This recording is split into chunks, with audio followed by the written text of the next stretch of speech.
Hello everyone, आपण पाहत आहोत मॅन्युफॅक्चरिंग टेक्नॉलॉजी म्हणजे MPR हा सब्जेक्ट। यामध्ये बाळांनो काही लेक्चरपासून आपण ऑलरेडी वेगवेगळ्या युनिटची युनिट वाईज रिव्हिजन पाहत आहोत। त्यामध्ये VIMP टॉपिक्स पाहत आहोत फॉर 70 मार्क्स फायनल एक्झामिनेशन। आजच्या लेक्चरला सुद्धा आपण मॅन्युफॅक्चरिंग टेक्नॉलॉजीची म्हणजेच MPR ची युनिट नंबर 1 ची रिव्हिजन पाहणार आहोत। ठीक आहे, यामध्ये VIMP पॉइंट्स पाहणार आहोत। ते पॉइंट्स आपण रिवाइज करणार आहोत इन डिटेल। ओके, तेव्हा बाळांनो शेवटपर्यंत लेक्चर पहा। 70 मार्कच्या फायनल एक्झामिनेशनसाठी युनिट नंबर 1 चे VIMP क्वेश्चन्स। चला मग बाळांनो पाहूयात। तर या ठिकाणी आपला युनिट नंबर 1 आहे fundamentals of lathe and drilling machine. आपल्याला या पूर्ण युनिटमध्ये लेथ मशीन आणि ड्रिलिंग मशीन या दोन मशीनची टोटल इन्फॉर्मेशन या युनिटमध्ये पाहायला मिळते। ठीक आहे, मग या युनिटचे टोटल 2 भाग होतात। या युनिटचे टोटल 2 पार्ट होतात। एका भागामध्ये तुम्हाला लेथ मशीनची इन्फॉर्मेशन शिकायची आहे, दुसऱ्या भागामध्ये ड्रिलिंग मशीनची इन्फॉर्मेशन शिकायची आहे। ठीक आहे, ड्रिलिंग मशीनची इन्फॉर्मेशन थोडी कमी आहे, परंतु लेथ मशीन आपल्याला एकदम डिटेलमध्ये। ठीक आहे, तर आजच्या लेक्चरला आपण पूर्ण या युनिटची रिव्हिजन आपण 2 लेक्चरमध्ये करणार आहोत, 2 पार्टमध्ये करणार आहोत।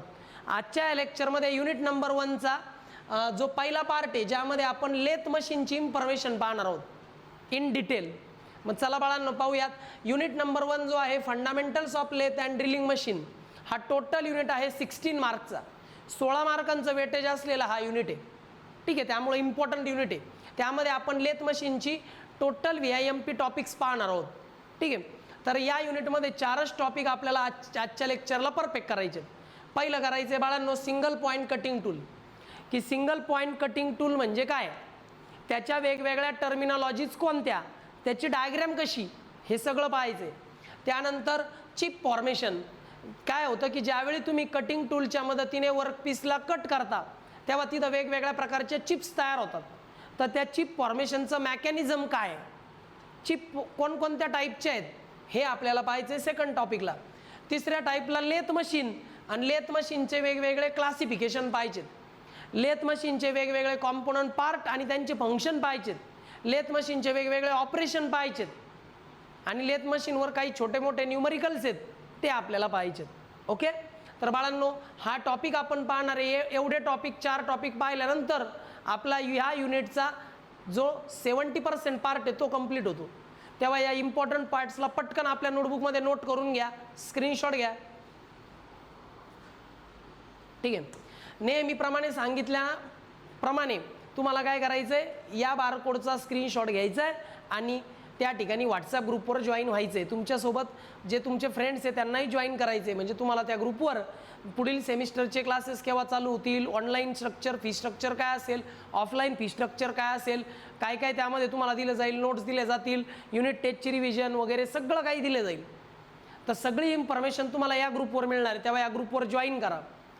ठीक आहे, यूट्यूबला कुठला व्हिडिओ आपण लाईव्ह लेक्चरला किती वाजता अपलोड करणार आहोत वगैरे वगैरे सगळी इन्फॉर्मेशन ग्रुपवर आहे। स्क्रीनशॉट घ्या, ग्रुपला जॉईन करा।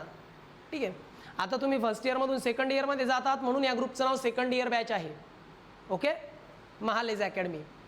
त्यानंतर बाळांनो आता पाहूयात टॉपिक नंबर पहिला। तर पहिला टॉपिक आहे बेसिक्स ऑफ मशीनिंग। आता मशीनिंग करण्याच्या अगोदर आता मशीनिंग प्रोसेसेस करणार आहे ना आपण, त्याचे काही बेसिक टॉपिक पाहूयात। त्यामध्ये येतं सिंगल पॉईंट कटिंग टूल। की कटिंग टूल असतो, त्या कटिंग टूलला सिंगल पॉईंट असतो जो कटिंग ऑपरेशन परफॉर्म करतो, त्याचं नाव आहे सिंगल पॉईंट कटिंग टूल। तुम्ही म्हटले sir single point cutting tool कसा दिसतो, इकडे पहा, या पद्धतीने दिसतो बाळांनो सिंगल पॉईंट कटिंग टूल। ह्या शेपचा असतो सिंगल पॉईंट कटिंग टूल, बरोबर। या सिंगल पॉईंट कटिंग टूलच्या टर्मिनॉलॉजीज आहेत त्या पण आपण पाहणार आहे।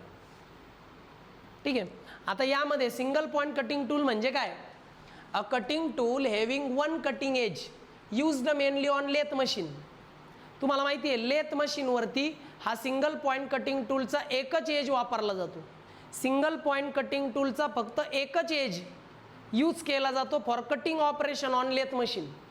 तुम्हाला माहिती आहे लेथ मशीनवर हे सिंगल पॉईंट कटिंग टूल वापरले जातात फॉर कटिंग ऑपरेशन, आणि या कटिंग टूलचा सुद्धा फक्त एकच एज असा असतो जो ॲक्च्युली कटिंग ऑपरेशनला परफॉर्म करतोय। याला म्हणतात बाळांनो सिंगल पॉईंट कटिंग टूल। मग single point cutting tool is the cutting tool whose one cutting edge is used mainly on lathe machine.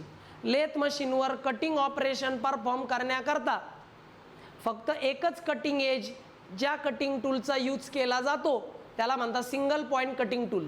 म्हणजे असा कटिंग टूल ज्याचा फक्त एकच एज कटिंगचं काम करतोय ऑन लेथ मशीन, त्याला म्हणतात सिंगल पॉईंट कटिंग टूल.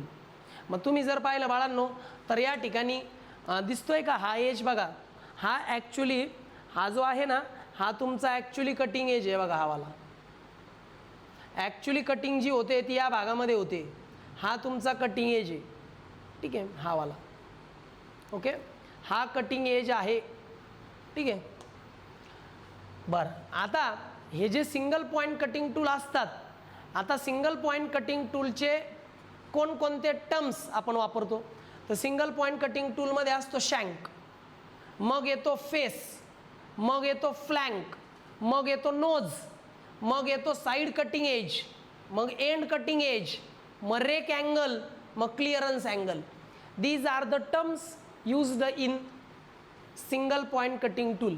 प्रत्येक टर्मची डेफिनेशन तुम्हाला इझिली टेक्स्टबुकमध्ये डेफिनेशन दिसेल. यातल्या कुठल्याही 2 ते 4 डेफिनेशन एक्झामला येतात. त्यातल्या त्यात shank, face, flank, nose, side cutting tool, end cutting tool यांच्या डेफिनेशन हमखास एक्झामला येतात. आणि या डेफिनेशन रेग्युलर लेक्चरमध्ये मी डिटेलमध्ये शिकवलेले आहेत. तरी पण टेक्स्टबुकमध्ये या 2-4 डेफिनेशन व्यवस्थित करा. मी एक ना एक पॉईंट तुम्हाला फिगरमध्ये एक्सप्लेन करणार आहे. स्क्रीनशॉट घ्या बाळांनो. ओके, त्यानंतर येतं बाळांनो सिंगल पॉईंट कटिंग टूल. आता सिंगल पॉईंट कटिंग टूलमध्ये काय काय येतं पहा. हा आहे आपला single point cutting tool. Single point cutting टूलचा हा जो पार्ट आहे ना, हा जो पार्ट याला म्हणतात फेस. हा आहे सिंगल पॉईंट कटिंग टूलचा फेस, ठीक आहे. त्यानंतर हा जो पार्ट आहे ना, हा वाला पार्ट, हा आहे सिंगल पॉईंट कटिंग टूलचा फ्लँक. काय? फ्लँक. त्यानंतर या ठिकाणी एक राऊंड दिसतोय का, राऊंड, याला म्हणतात बाळांनो सिंगल पॉईंट कटिंग टूलचा हा आहे nose. This is the nose of single point cutting tool. हा नोज आहे, हा फेस आहे, हा फ्लँक आहे, ठीक आहे.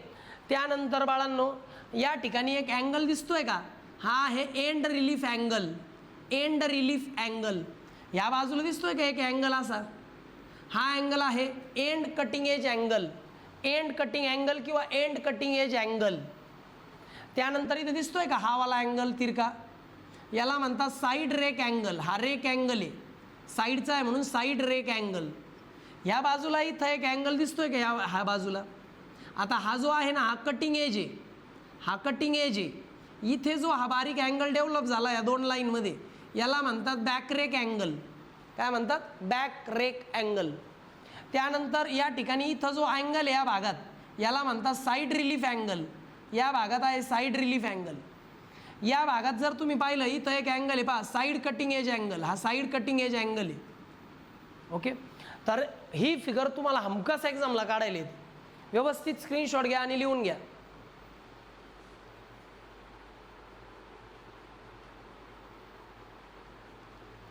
ठीक आहे, लिहिलं?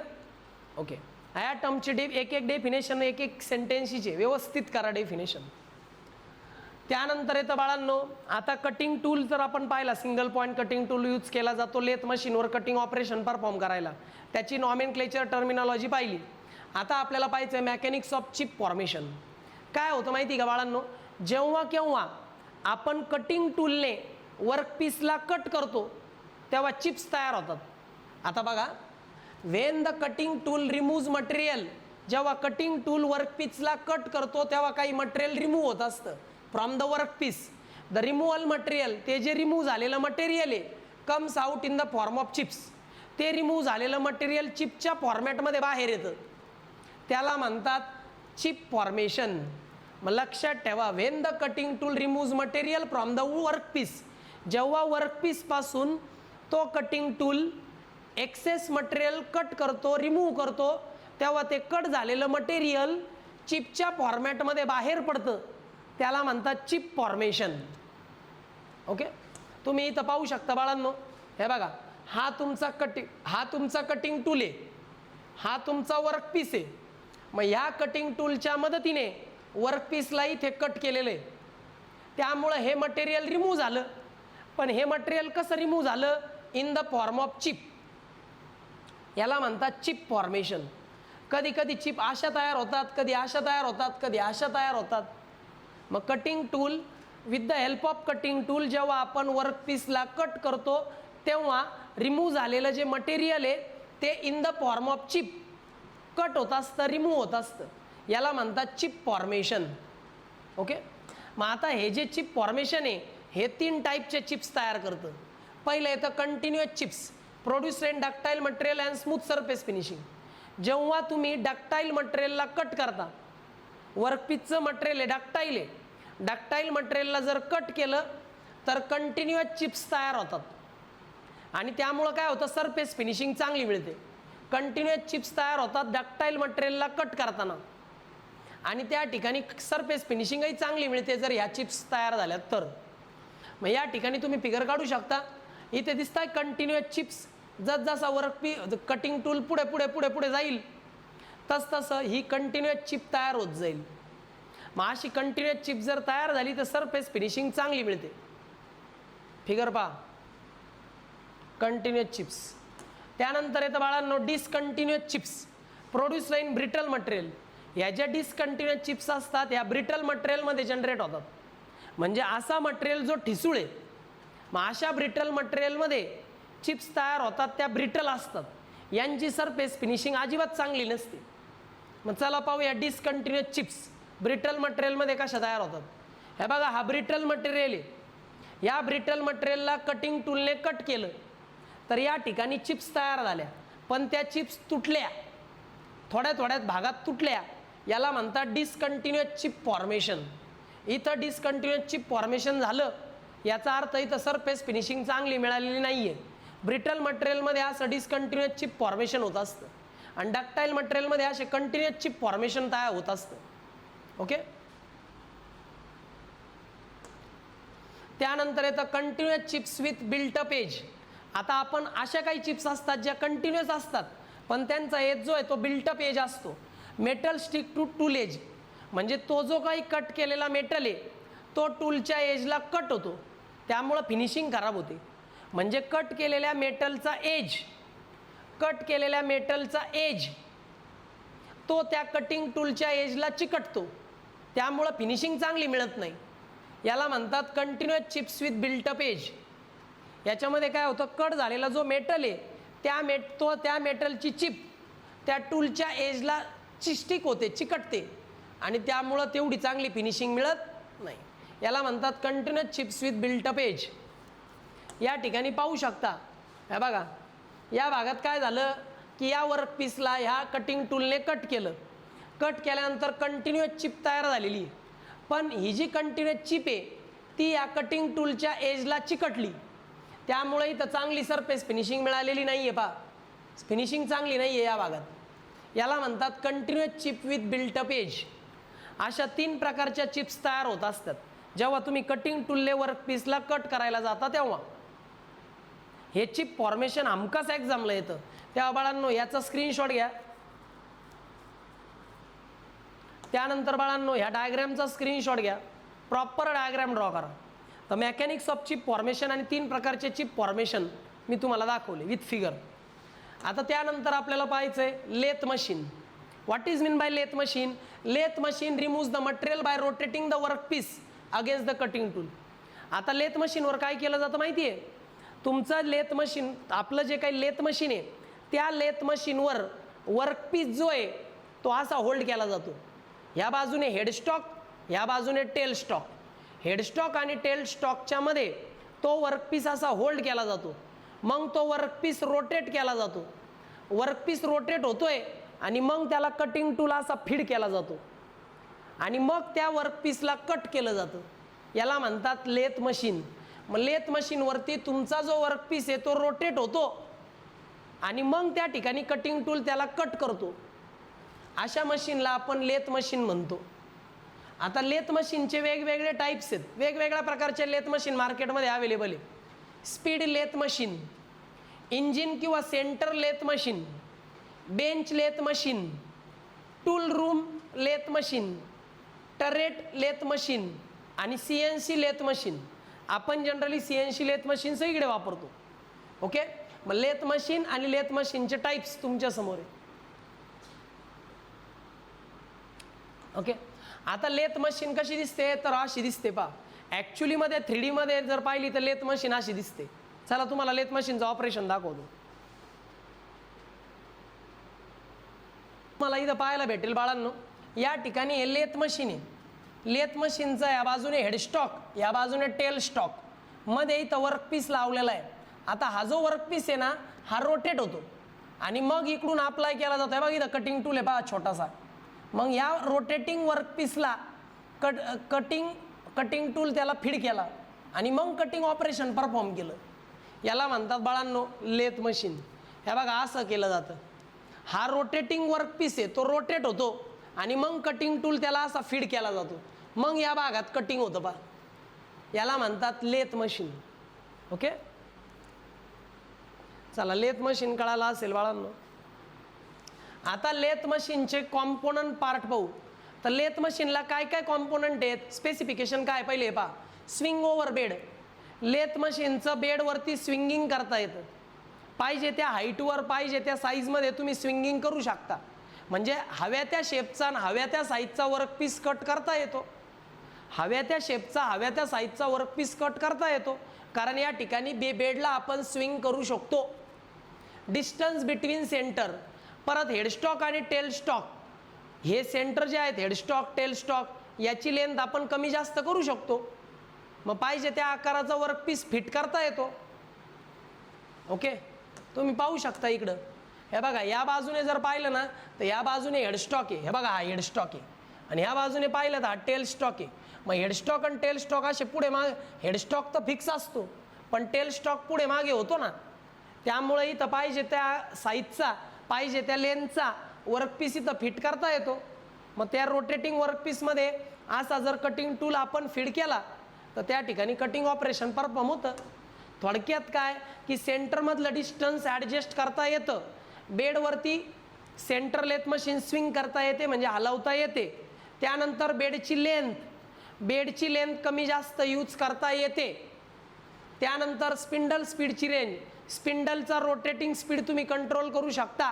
म्हणजे वर्कपीस किती स्पीडने रोटेट होणार आहे हे तुम्ही कंट्रोल करू शकता. स्पिंडलचा रोटेटिंग स्पीड आपण कंट्रोल करू शकतो. त्यानंतर मोटर पॉवर, मोटरची पॉवर सुद्धा कंट्रोल करता येते. जेवढी पॉवर हवी आहे तेवढ्या पॉवरची इलेक्ट्रिक मोटर वापरायची. त्यानंतर अशा पद्धतीने हे झाले बाळांनो specifications of centre lathe machine, की मोटर पॉवर कंट्रोल करता येते, स्पिंडलचा रोटेटिंग स्पीड कंट्रोल करता येतो, नंतर बेडची जी लेंथ आहे ती मॅनेज करता येते, सेंटरचं डिस्टन्स मॅनेज करता येतं, बेडला स्विंग करता येतं. These are the specification of centre lathe machine. आता सेंटर लेथ मशीनचे कॉम्पोनंट कोणते. सेंटर लेथ मशीनला असतो बेड सगळ्यात खाली, या बाजूने असतो हेडस्टॉक, या बाजूने असतो टेल स्टॉक, नंतर असतो कॅरिजवे आणि मग असतो लीड स्क्रू. हे झाले important parts of the centre lathe machine. अजून पण खूप सारे कॉम्पोनंट आहे पण हे इम्पॉर्टंट पार्ट आहे.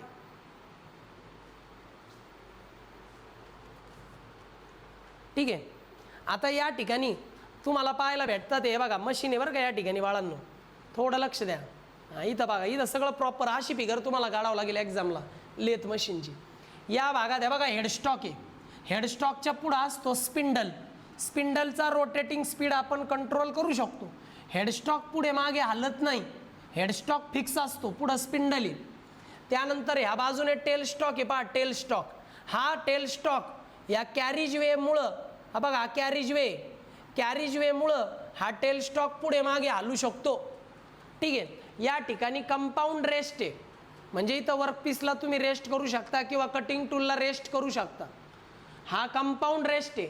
हा क्रॉस स्लाईड आहे म्हणजे ही गोष्ट अशी स्लाईड होते म्हणून याला कॅरेज म्हणतात. आणि कॅरेज बरोबर टेल स्टॉक सुद्धा पुढे मागे स्लाईड होऊ शकतो. ठीक आहे. त्यानंतर हे बघा हा तुमचा पूर्ण बेड आहे म्हणजे या पूर्ण गोष्टीला सपोर्ट आहे या बेडचा. ठीक आहे. अशा पद्धतीने बाळांनो असतो हा तुमचा लेथ मशीन आणि त्याचे कॉम्पोनंट. प्रत्येकाचं फंक्शन आपल्याला एक्झामला लिहावं लागतं. ठीक आहे. आता तुम्ही जर पाहिलं तर बेड तुमच्या लेथ मशीनचे कोणते कोणते ॲक्सेसरीज आहेत आणि त्या ॲक्सेसरीचं काय फंक्शन आहे ते इथं दिले. आता चक असतात, तुम्हाला चक दाखवतो बघा. हे बघा असे वेगवेगळ्या प्रकारचे. आता याच्यात मॅग्नेट आहे, याला म्हणतात मॅग्नेटिक चक. याच्या मदतीने तुम्ही वर्कपीसला होल्ड करत असता, त्याला चक म्हणतात. बरं या ठिकाणी पहा 3 जॉ आहे, 1 2 3, याला म्हणतात 3 जॉ चक. त्यानंतर इथं 4 आहे पहा, 1 2 3 4, याला म्हणतात 4 जॉ चक. त्यानंतर या ठिकाणी हायड्रॉलिक चक आहे, इथं एअर चक आहे, हे ड्रिल चक आहे, कलेक्ट चक आहे आणि कॉम्बिनेशन चक आहे. असे वेगवेगळे चक त्या ठिकाणी वर्कपीसला होल्ड करण्याकरता यूज केले जातात लेथ मशीनवर. ठीक आहे, मला वाटतं चक लक्षात आलेले जातात. ठीक आहे, मग ह्या 3 जॉ चकचं काम काय असतं की बाबा होल्ड्स राऊंड जॉब, जे राऊंड जॉब आहेत, जे असे गोल गोल राऊंड जॉब आहेत, त्या वर्कपीसला होल्ड करायचं काम 3 जॉ चक करतो. 4 जॉ चक काय करतो, इरेग्युलर वर्कपीस जे असतात, असे वर्कपीस ज्यांचा शेप इरेग्युलर आहे, त्या इरेग्युलर शेपच्या वर्कपीसला होल्ड करायचं काम 4 जॉ चक करतात. मॅग्नेटिक चक जे असतात ते होल्ड करतात मॅग्नेटिक वर्कपीसला. मॅग्नेटिक वर्कपीसला होल्ड करायचं असेल तर मॅग्नेटिक चक वापरतात. इरेग्युलर शेपच्या वर्कपीसला होल्ड करायला 4 जॉ चक वापरतात आणि राऊंड शेपच्या वर्कपीसला होल्ड करायला 3 जॉ चक वापरतात. मॅन्ड्रेल कशाला वापरतात, जे हॉलो जॉब असतात ना, हॉलो जॉब म्हणजे असा वर्कपीस ज्याचा आतला पार्ट हॉलो आहे, पोकळ आहे, मग अशा हॉलो जॉबला होल्ड करण्याकरता मॅन्ड्रेल असतो. मग हे बघा असा हॉलो जॉब असतो, त्याच्यामध्ये असा मॅन्ड्रेल लावला जातो. मॅन्ड्रेल रोटेट झाला की जॉब पण रोटेट होतो. मग मॅन्ड्रेलमुळं हॉलो वर्कपीसला होल्ड करू शकतो. फेसप्लेट, इरेग्युलर वर्कपीस जे असतात, इरेग्युलर वर्कपीसला होल्ड करण्याकरता फेसप्लेट वापरतात. सेंटर कशाला वापरतात, to hold the long workpiece, ज्या वर्कपीसची लांबी जास्त आहे त्या ठिकाणी सेंटर्स यूज केले जातात. रेस्ट, जे जास्त लांबीचे वर्कपीस आहे, लेंदी जॉब आहे, मग त्या लेंदी जॉबला सपोर्ट करण्याकरता कंपाऊंड रेस्ट असतं. कंपाऊंड रेस्ट तुम्हाला दाखवलं होतं, कंपाऊंड रेस्ट आहे. एखादा जॉब जर खूप लांब लचक आहे तर त्या ठिकाणी त्याला सपोर्ट द्यायला असतात, हे compound rest. Angle plate, angle प्लेटवर आपण वर्कपीसला असं तिरकं होल्ड करू शकतो. वर्कपीसला हॉरिझॉन्टली पण होल्ड करता येतं आणि इन्क्लाइंड पण होल्ड करता येतं. मग वर्कपीसला जर इन्क्लाइंड होल्ड करायचं असेल तर अँगल प्लेट वापरतात, हॉरिझॉन्टली होल्ड करायचं असेल तर फेस प्लेट वापरतात. ओके, अशा पद्धतीने हे ॲक्सेसरीज आहेत आपल्या लेथ मशीनच्या आणि त्याचे फंक्शन आहेत. ओके, त्यानंतर येतं लेथ मशीनचे वेगवेगळे ऑपरेशन्स. तर लेथ मशीनवर केलं जातं facing, produces flat surface at the end of the job. म्हणजे वर्कपीसवर मशीनिंग प्रोसेस केली का फ्लॅट सरफेस तयार करतो. फ्लॅट सरफेस तयार करतो त्याला म्हणतात फेसिंग. हे बघा असं या ठिकाणी फेसिंग पाहायला भेटतंय. पहा, हा तुमचा वर्कपीस आहे, रोटेट होतोय, हा कटिंग टूल आहे. इथं फ्लॅट सरफेस तयार झाला, पहा हा भाग कट केलेला आहे, फ्लॅट सरफेस तयार केला म्हणून याला म्हणतात फेसिंग. हे बघा ही फिगर काढायची. ओके, 2 नंबर येतं plain turning, reduces diameter uniformly. Plain टर्निंगमध्ये डायमीटर रिड्यूस केला जातो. म्हणजे जो राऊंड शेपचा वर्कपीस आहे त्याचा डायमीटर कमी करण्याचं काम हे प्लेन टर्निंग करतं. ठीक आहे, बघा इथं डायमीटर कमी केला जातो एक टर्निंगमध्ये. हे बघा इथं डायमीटर जास्त होता, डायमीटर कमी केला की नाही, इथे डायमीटर कमी केला with the help of plain turning. ही फिगर काढायची. हा वर्कपीस आहे, हे कटिंग टूल आहे, इथं डायमीटर कमी केलेला आहे वर्कपीसचा, टर्निंग. त्यानंतर येतं बाळांनो टॅपर टर्निंग. याच्यामध्ये कोनिकल शेप तयार केला जातो. म्हणजे डायमीटर स्लोली डिक्रीज केला जातो किंवा इन्क्रीज केला जातो. कोनिकल शेपचा वर्कपीस तयार केला जातो टॅपर टर्निंगमध्ये. तुम्ही पाहू शकता बाळांनो, टॅपर टर्निंग आपल्याला इथे तर नाही पाहायला भेटत आहे, पण टॅपर टर्निंगमध्ये जनरली काय होतं की तुमचा वर्कपीस जो आहे त्याचा डायमीटर स्लोली कमी होतो. बघा इकडे बघा, याला टॅपर टर्निंग म्हणतात. म्हणजे तुमचा हा वर्कपीस आहे, वर्कपीसचा डायमीटर पहा कसा कमी केला आहे किंवा वाढवला, इकडे येताना इन्क्रीज केला, इकडे जाताना डिक्रीज केला, याला म्हणतात कोनिकल शेप. मग वर्कपीसला असा कोनिकल शेप दिला जातो टॅपर टर्निंगमध्ये. टॅपरिंग केलं जातं थोडक्यात. ठीक आहे, फिगर वगैरे फार इझी आहे, तुम्ही इझिली ड्रॉ करू शकता. मग पुढे येतं बाळांनो थ्रेड कटिंग. तुम्ही एक्सटर्नल किंवा इंटरनल थ्रेड कट करू शकता. थ्रेड कटिंगमध्ये एक्सटर्नल किंवा इंटरनल थ्रेड तुम्ही प्रोड्यूस करू शकता with the help of lathe machine. हे बघा असे थ्रेड कट केले जातात, दिसतंय? हे बघा इथं थ्रेड कट केलेले आहेत, म्हणजे हा रोटेटिंग वर्क पीस आहे. कटिंग टूलच्या मदतीने असे थ्रेड तयार केले. मग थ्रेड कटिंग इंटरनली पण करता येते, एक्सटर्नली पण करता येते. ही एक्सटर्नल थ्रेड कटिंग आहे, ही फिगर काढावी लागेल. ठीक आहे.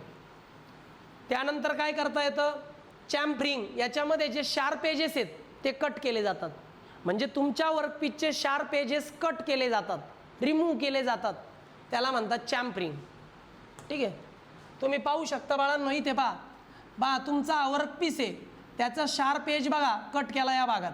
हा जो शार्प एज आहे ना तो कट केला with the help of tool, याला म्हणतात चॅम्फरिंग. ही चॅम्फरिंगची फिगर आहे, शार्प एजेस कट केले जातात. त्यानंतर येतं बाळांनो grooving. Produces grooves on the workpiece. वर्कपीसवरती खाच्या पाडल्या जातात, याला म्हणतात ग्रुविंग. वर्कपीसवर ग्रूज प्रोड्यूस केल्या जातात. इथं दिसतंय ग्रुविंग. हा तुमचा वर्कपीस आहे, हा कटिंग टूल आहे. वर्कपीस रोटेट झाला की टूल आपण फीड करायचा, बरोबर या भागामध्ये ग्रू तयार झाली, खाच तयार झाली, याला म्हणतात ग्रुविंग. इथं ग्रू तयार झाली पहा, खाच. ठीक आहे, ग्रुविंग. त्यानंतर येतं बाळांनो नर्लिंग. याच्यामध्ये रफ डायमंड पॅटर्न तयार केला जातो. It produces rough diamond pattern. Rough diamond pattern तयार केला जातो नर्लिंगमध्ये. या ठिकाणी तुम्हाला नर्लिंग इकडे पाहायला भेटतंय पहा. हे बघा तुमचा वर्कपीस आहे, हा चक आहे आणि इथं नर्लिंग केलं पहा, म्हणजे रफ डायमंड पॅटर्न तयार केलेला आहे नर्लिंगमध्ये. याच्या व्यतिरिक्त इथं होल पाडलं, बोरिंग. इथं ड्रिल म्हणजे छोट्या डायमीटरचं होल पाडलं, ड्रिलिंग. इथं वर्कपीसचे डायरेक्ट दोन भाग केले, पार्टिंग ऑफ. ओके. आणि वर्कपीसला स्पेरिकल शेपमध्ये कट केलं, स्पिनिंग. असे वेगवेगळ्या सगळ्या प्रोसिजर केल्या जातात या लेथ मशीनवर. लेथ मशीनवर कोणकोणत्या प्रोसेस केल्या जातात हे हमखास एक्झामला येतं बरं का. ओके, याचा देखील स्क्रीनशॉट घ्या. ओके. आता बाळांनो या ठिकाणी कटिंग पॅरामीटर. कटिंग करताना आपण कोणत्या गोष्टी लक्षात घेतल्या पाहिजे, तर त्या ठिकाणी कटिंग करताना कटिंग स्पीड लक्षात घेतला पाहिजे. Speed at which cutting takes place. की आपण कटिंग टूलच्या मदतीने वर्कपीसला कट करतोय, तर त्या ठिकाणी कटिंगचा स्पीड कन्सिडर केला पाहिजे. कटिंग स्पीड म्हणजे किती व्हॅलॉसिटीने आपण कटिंग प्रोसेस करतोय, कटिंग स्पीड कन्सिडर केला पाहिजे. Feed. Distance moved by tool per revolution. जेव्हा तुमचा वर्कपीस एक रिव्हॉल्युशन कंप्लीट करतो तेव्हा कटिंग टूल किती आतमध्ये जातो, ॲक्च्युली किती थिकनेस कट होती, वर्कपीसची किती MM थिकनेस कट होती एक रिव्हॉल्युशनमध्ये, म्हणजे वर्कपीस एकदा रोटेट झाला की ॲक्च्युली किती MM ची कटिंग होते, त्याला म्हणतात बाळांनो feed. The distance moved by the cutting tool per revolution of workpiece. Depth of cut. की मटेरियल आपण जे रिमूव्ह करतो जेव्हा एक रिव्हॉल्युशन वर्कपीसचं होतं तेव्हा एकूण किती MM थिकनेसची कटिंग होते, याला म्हणतात थिकनेस ऑफ कट. त्यानंतर मशीनिंग टाईम. टाईम फार गरजेचा आहे की कुठलं मशीनिंग ऑपरेशन आपण किती वेळ करणार आहे, मग मशीनिंगचा टाईम पण महत्त्वाचा आहे. हे 4 असे पॅरामीटर आहे ज्याच्यावर डिपेंड आहे की कटिंग ऑपरेशन किती फास्ट होईल, किती ॲक्युरेट होईल, किती प्रिसिजन असेल. या 4 पॅरामीटर्सवर आपल्याला एक्झाम्पलसुद्धा आहे जे आपण नेक्स्ट लेक्चरमध्ये, म्हणजे लेक्चर मी त्याचा अपलोड करणारच आहे. तर बाळांनो हे कटिंग पॅरामीटरसुद्धा एक्झामला येतात 4 मार्कांना. जेवढं मी दिलं आहे तेवढंच प्रॉपर करायचं आहे. ठीक आहे. या ठिकाणी युनिट 1 आपण नेक्स्ट लेक्चरला कंटिन्यू करणार आहोत, कारण लेथ मशीनच्या रिलेटेड सगळेचे सगळे टॉपिक आपण कव्हर केलेले. जेवढं मी घेतलं तेवढं प्रॉपर करा, ज्या डायग्राम मी सांगितलं त्या प्रॉपर करा. ठीक आहे. नेक्स्ट लेक्चरला आपण ड्रिलिंग ऑपरेशन पाहूयात. ओके. मग आपला पूर्ण सिलेबस त्या ठिकाणी रिवाईज होऊन जाईल. ओके. तर आज थांबतोय. आणि हो, तुम्ही सर्वजण नोट्स मला मागण्यापेक्षा तुम्ही स्क्रीनशॉट घेतले तर ते तुम्हाला जास्त इझी जाईल, हे लक्षात ठेवा. ओके.